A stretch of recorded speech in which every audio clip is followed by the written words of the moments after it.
وصلى الله على أو بحر نور علم عرفانا كدرك غورنا غير علم الله سبحانه. تنها بناوي خوا سلام صلاة دسر پیغمبری خوا صلی الله علیه وسلم ولسر آل و یارانی بەگشتی تا ڕۆژی دوایی. باسی خواردنێکی زۆر بەسوود دەکەین ئەمڕۆ کە بەداخەوە بە تەواوەتی لای ئێمە ئێمال کراوە وردە خەریکە خەڵک تازە بە تازە قەدرێ زانێ. بەڵام سوپاس بۆ خوا الحەمدولله بەرهەمێکە ئەمڕۆ لە کوردستانی شیرینی خۆمانە ئەچێنرێ بۆ وجودی هەیە، ئەویش ئاڵتوونی شلە. بەڕاستی خۆش ماوەسا ئاڵتو چی؟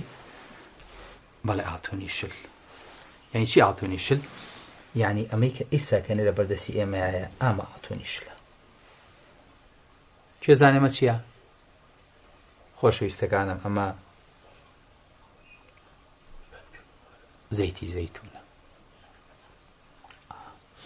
بە مامۆستا دەمان ئاوی کرد. بەڕاستی دوورکەوتنەوەمان لەمە مەینەتی و قوربەسەری و نەخۆشیە. باوەڕم پێ بکە کوڕینە، ئەگەر ئەمەی کە من پێتانەڵێم حەدم چییە؟ من ئەوەی پێغەمبەری خوا صلی الله علیه وسلم پێتانە فەرمێ تەطبیقی کەن. قەسەم بە پەروەردگارتان، قەسەم بەخوا لە سەدادەی ئەو دەرمانی کە ئەمڕۆ هێتە کوردستانەوە بە ئیسمان پێی نابێت. ناڵێم لە ساعەیەک، بەزەم لە ساعەتە. یعنی ئەحەسینەوە، مختبەرمان ئەحەسێتەوە، دەرمانخانە ئەحەسێتەوە، دکتۆر ئەحەسێتەوە، ئەمەلیات ئیسراحەتەکە، کارمەندی تەندروستی ئیسراحەتەکە. لەوە زۆر لە کولیە طوبەکانیش دابخین. بەڵام بەداخەوە دوورین و وێڵیشی نازانین چی بکەین. بۆیە خەڵک ئاڵتوونێکی زەرد لە بەردەستیا بێ، ئاڵتوونێکی شل لە بەردەستیا بێ، چێ ئەچێشتی ترەخوا، ئەچێشتی تر بەکارهێنرێ. بەڵێ خۆشەویستەکانم، ئاڵتوون هەشت جار لە قورئانە باس کراوە، بەڵام خوای گەورە 2 جار تا 3 جار زەیتونی باس کردووە لە قورئانە کە فەرمێ الله نور السماوات والأرض مثل نوره كمشكاة فيها مصباح المصباح في زجاجة الزجاجة كأنها كوكب دري يوقد من شجرة مباركة زيتونة. خوای گەورە کە باسی زەیتونەکە باسی مبارەکیەکە. مبارەکیش یعنی بەرەکە، یعنی تەثبیت، یعنی چەسپان، یعنی جێگیربوون، یعنی لانەدان. یعنی زەیتون مبارەکە. بەڵێ ئەگەر مبارەک نەبێ خوای گەورە سوێندی پێ ناخوا بفەرمێ وەتینی وەزەیتون وەطوری سینین. خوای گەورە سوێندی پێ ئەخوا بە زەیتون. بۆ لەبەر عەزەمەت و لەبەر گەورە و لەبەر ئیسفادەکەیەتی. بۆیە خوای گەورە ئێوە سەرنجمان ڕاکێشە بۆچی؟ بۆ زەیتونێک کە خەڵک هەتا ئەم دواییش قەدری نەزانیوە. ئەزان یەکەم بەحث لەسەر زەیتون ساڵی چەند بوو؟ ساڵی 1986 بڵاوکرایەوە. یعنی تازە بە تازە خەڵکە زانێ شتێک هەیە، زەیتێک هەیە ناوی زەیتونە ئیسفادەی هەیە، نەک هەر لە کۆڵکردنەوەیە و شت پێ سوورکردنەوەیە و بەڕێکردنە. نا، ئەمڕۆ زەیتون ناوی هەیە، ئەمڕۆ زەیتون بازاڕی هەیە، ئەمڕۆ زەیتون وردە تۆپ چاوی لەسەرێتی، دەرمانەکان چاویان لەسەرانە، معمەلەکان وردە بدوایە ئەگەڕێن. باوەڕم پێ بکەن کوڕینە، معمەلێکم بینی لە مارەزێکی دووبەیە، مارەزێکی عالەمیە بۆ دەرمان، یەک شەریکی بەریتانی کامل یەک لە لاینی منتوجاتەکانی هەر هەمووی زەیتون بوو، بەبێ حەچی شتەی دروست کرده بوو.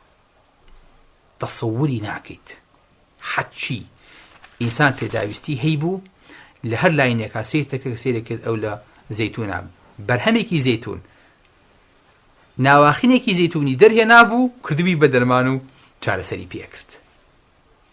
زۆرم پێسەیر بوو. یعنی وردە خەڵک بەرەو ئەم ئاراستەیە ئەڕوات.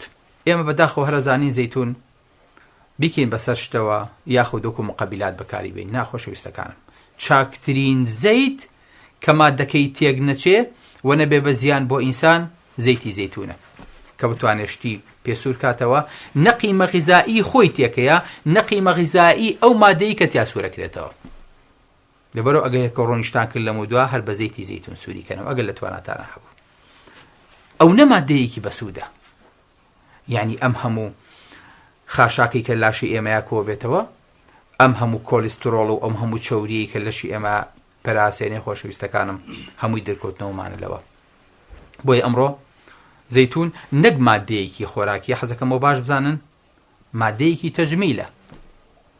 ئەزانن لە تەوقی سەرەوە زەیتون بەکارهێنرێ هەتاوەکو نینۆکەکانی بەرپێ بۆ هەمووی ئەخوا. ئەزانن زەیتون ئەمڕۆ مادەیەکی سەپلیمنتە و بەکارێت وەکو تەزویدی ئینسان بۆ تاقە و بەنەشاط دەرمانی لێ دروستەکرێ. ئەزانن ئەمڕۆ چۆتە ناو حەقلی فراوانی طبەوە. ئەزانی زەیتون ئەمڕۆ خەریکە ئەبێ بە معدنێکە خوای گەورە فەرمێ یوقەد من شەجەرەة مبارەکە، خەریکە ئەبێ بە سوتەمەنی وەقوت. بۆچی خوای گەورە باسی شتێکی تر ناکا کە ڕووناکی پێ دروست بێ؟ بۆ 20 زات باسی زەیتونەکە، لەبەر ئەوەی کە بەڕاستی ئەمە ئیسفادەیەکی زۆری تایە. زەیتون خۆشەویستەکانم یەکێکە لەو مادانەی کە ئەکسەدە ناکرێ، ئۆکسیدیشن ناکە، واتە ناگۆڕێ بە مادەیەکی خراپ، بە تایبەتی زەیتونی بیکرەکەی، تازەکەی، فرێشەکەی. بۆیە احتفاظ بە خۆیەوەکە بۆ مادەی کە تیاشێ ئەسووتێنرێ. بۆیە ئەو کەسانی کە ئەیانەوێت وەزنیان دابەزێ زەیتون بەکارهێنن، هەم وەکو خۆراک بەکارهێنن. ئەمڕۆ یەکێک لە مشکلە گەورەکانمانە کە باسمان کرد قەڵەویە. بۆیە زەیتون کە بەکارهێنرێ هەم لاشەی پێچەورێکرێ، لاشە چەوری لاشە ئەتوێنێتەوە، هەم ئەخورێتەوە دیسانەوە، چەوری لاشە ئەتوێنێتەوە. کە زەیتونیشە خوارد هەز بە تێریەکی، لەبەرەوە مەعیدە و تێرەکە، مەعیدە و پڕەکە، بۆ ئەوەی کە حەزی لە خواردنی تر نەبێ. ئەو نە تاقەش تەیاتێ، سوبحانە چووکە فیوڵە، ئەو نە تاقە تەیاتێ کە هەرچی نەشاتاتە لەو کاتەیە بیکەی. یەک کەوچک زەیتون بخۆرەوە لە بەیانیانە، هەتا ئێوارە تاقەکەی ئەمێنێ، هەتا ئێوارە سوتەمەنێکی ئەمێنێ و نافۆتێ. مەعیدەشت تێرەکە، پڕەکە، هەز بە برسێتی ناکەی بۆ ئەوەی کە بچی زیاتر بخۆیت. بەڵێ خۆشەویستەکانم، زەیتون باشترین و چاکترین مەوادێکە کە ئینسان بتوانێت وەکو هەموو لایەنەکانی ژیانی بەبێ ئیستیسنا ئیستیفادەی لەکە. ئەگەر خواردی ئەی خوا، ئەگەر ئەوەی کە چەوریش بوو مایەوە لە دەست و لە دەم و چاو و لە قژی ئەخشێنێ، ئەمیش هەر بۆ خۆی سونەتێکە کۆنا. بەڵێ بەڵام تازە بە تازە دکتۆرەکانی ئێمە هەستمان پێ کردووە کولو الزەیتون وەدەهینوا به، زەیتون بخۆن و خۆشتانی پێ چەورکن. أقول قولي هذا وأستغفر الله لي ولكم، والسلام عليكم ورحمة الله وبركاته.